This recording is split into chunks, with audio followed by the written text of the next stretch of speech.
Good morning. This week I was going to do something completely different and decided like late last night that I was going to change it to this. So I have been thinking a lot about how often we tend to mom shame each other, or how often we tend to judge each other for things that we don't fully understand. And so I was just going to kind of like break down what I know that people judge me for and explain like that there is always something more than what we realize. So for example, my house usually looks pretty cluttered or dirty to some people because everyone has different dirty standards and or different standards of dirty. And let me tell you, when you get to 5 kids, actually, let's be honest, when you get to about 4 kids, your standards of dirty have now lowered. Like you're thinking that something is dirty, and then you have 4 kids, and you're like, oh, no, I was wrong. That is not dirty. This is dirty. So when you have children in general, and then you have lots of children to add on to that, they tend to not really care. Like, you can clean, and then they'll come right behind you and get everything all dirty again. Or put something, this is my favorite thing. This is what happens to me all the time. I clean off all the counters in my kitchen. And within 24 hours, they're all full of random stuff again. Like, I literally clean these things off, people. Why are they dirty again? And it's not that they're dirty. They just have stuff on top of them now. But because everyone has different standards, they look and appear to be dirty. Sorry, Austin's making breakfast for himself. And some of the other kids. And then, like, for example, my dining room table. I have to leave things in places where I can remember them. And so, like, stuff for the kids' school always gets left out on my table in the middle console. I'm thinking of a car now. In the middle area of it, so that I don't forget to do their handwriting or their spelling or their gratitude journals. There's 3 things that will always be found in the middle of my table because I always forget about them. And then everything else is just a catch-all. This is why I try really hard to get rid of a lot of stuff. Because, like, I got rid of a ton of my kids' toys last year. I got rid of a ton of clothes. Sorry, Corley's picking on the wall now.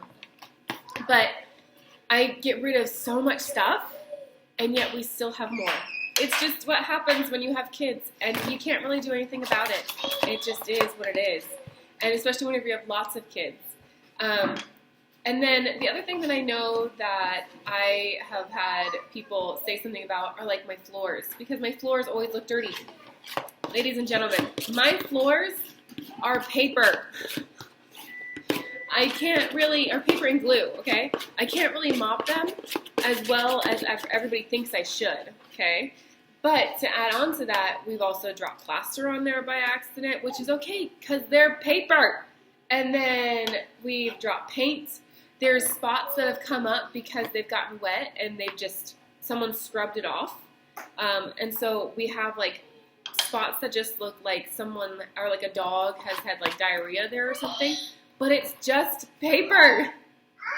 And so, like right now, my floors look horrible because of the flood this last week. Yep, from the fridge. And like one of those lines that was connected to the fridge and the wall It wasn't cut. It busted open. And so my kitchen, well, not my kitchen. My kitchen was lucky, wasn't it? It was my dining room, my entryway, and like the living room.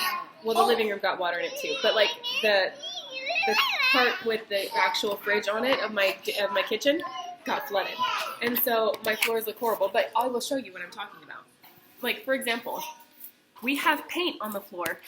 Sorry. And this was why. Like oh wait, farts. I can do this. Right there. Wait, no. Right there. Becca, point to that right there. This was right there. Right there.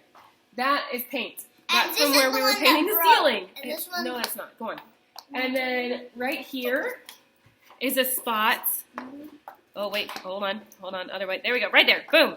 Is a spot from where my kids tried to scrub something up off the floor, and it was just too much. They couldn't do it.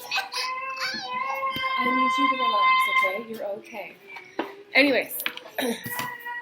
And then to add on to it, my table, bless my husband's heart, if I don't feel well, I'm not going to clean, okay? It's just not what I do. And I'm, 11 weeks pregnant now? And so, hey, Coralie, stay inside, please. So, No, can you stay inside, please? Close the door. This stuff tastes Close the door, good. please. so we're So, gonna.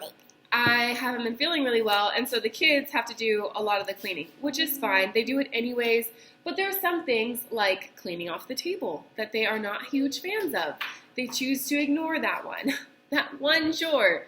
And so I end up with stuff that's kind of stuck to my table because I love my husband and he does so much to help me.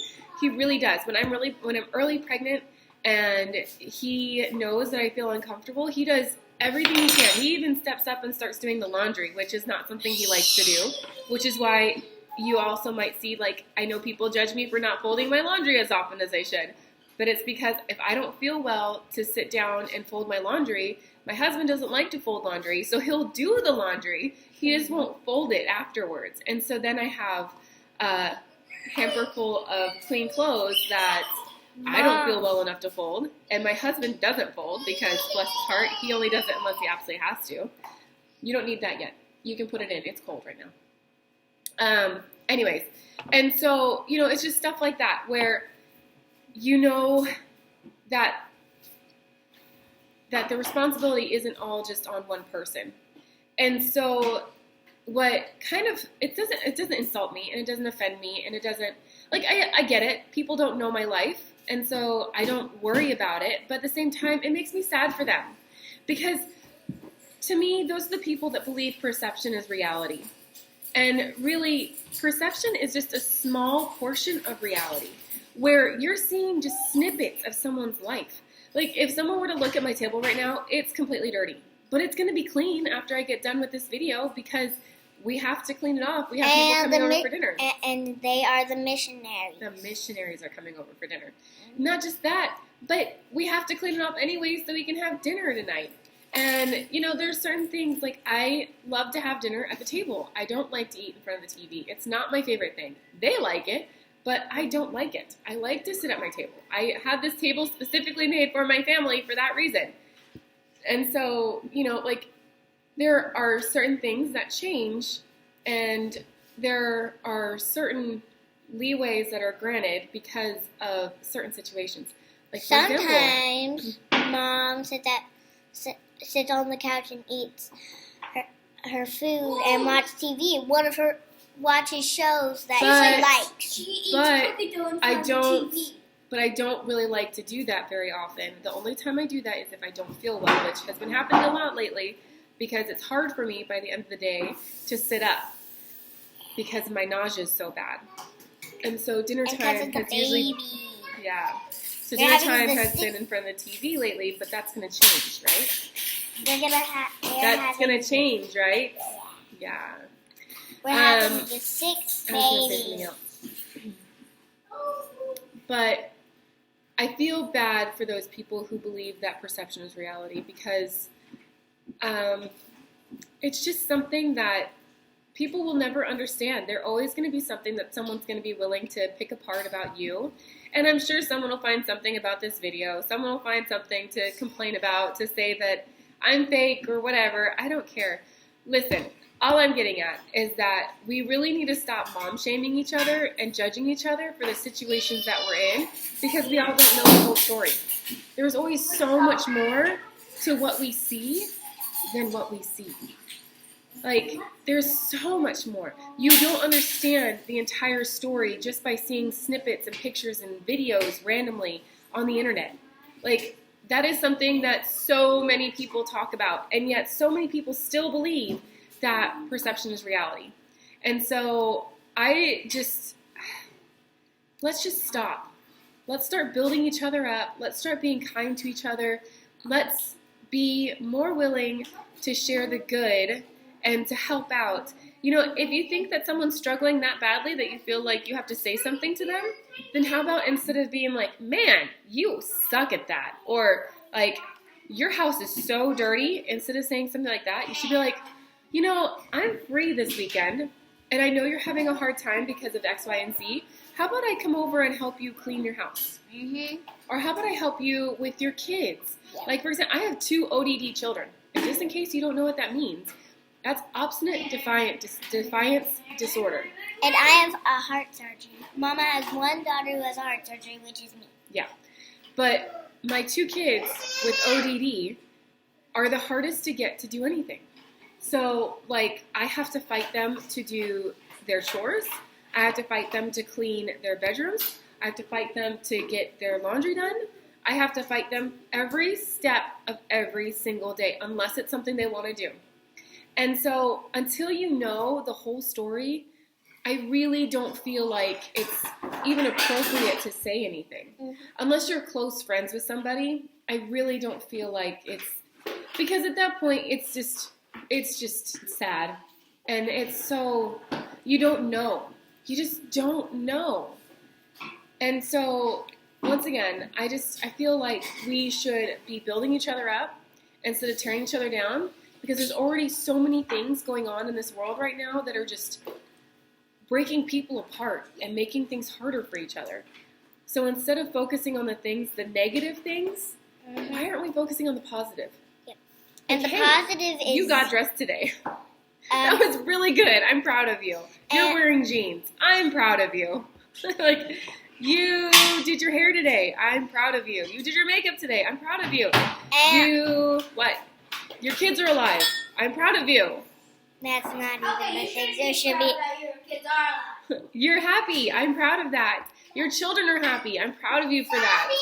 You know, like, find the good. Encourage the good. Instead of focusing so much on all the hard things and all the things that could be so negative. And be like, I'm proud of you that you cleaned your room. Like today, I cleaned my room.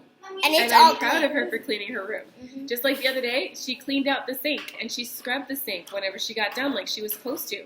For the first time in a long I'm time. always good at cleaning inside the sink. She is. But sometimes we forget though, right? So then Like it makes it hard. Austin. It's One okay. time. It's forgot. okay.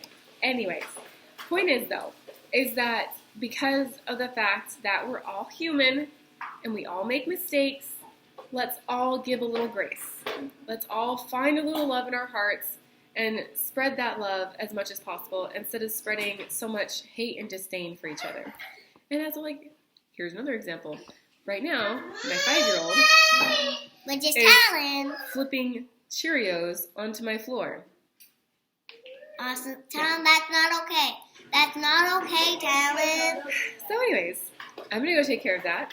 Let's be kind to each other. Instead of judging and shaming each other, let's build each other up.